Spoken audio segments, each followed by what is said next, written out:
So you've designed a killer product, but wow, that sample price is high. Let's dig into why. This is a huge question, right? That first sample cost catches almost everyone off guard. Seeing a quote like this is actually totally normal.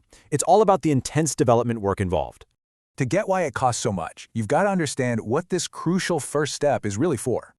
This is it, the moment your awesome idea becomes a real thing you can actually hold. All these key details get confirmed here. Trust me, skipping this step can be a costly mistake. So what makes this process so different from, just making thousands of them? Think of a sample as a custom, one-off job. It's built by hand, far from the main assembly line. And here's the kicker. It's not the regular factory workers who are making your sample. Nope, you're getting the A-team, the factory's most skilled pros, and their time just costs more.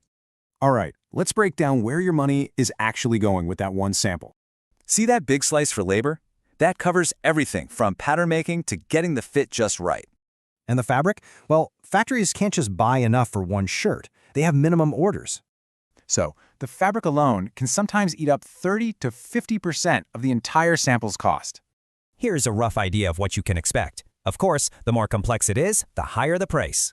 So the real question is, how can you manage these costs? Let's get into some smart strategies. First things first, you should always ask your supplier if that sample fee is refundable. A lot of factories will actually credit that fee back once you place your big bulk order with them. But the best way to save cash? Be efficient. Every single revision adds more cost and time. The real pros, they nail it in just 2 or 3 rounds because they come incredibly prepared.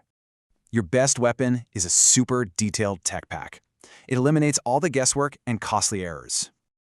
So remember, a solid plan doesn't just save you money, it makes you a true professional partner.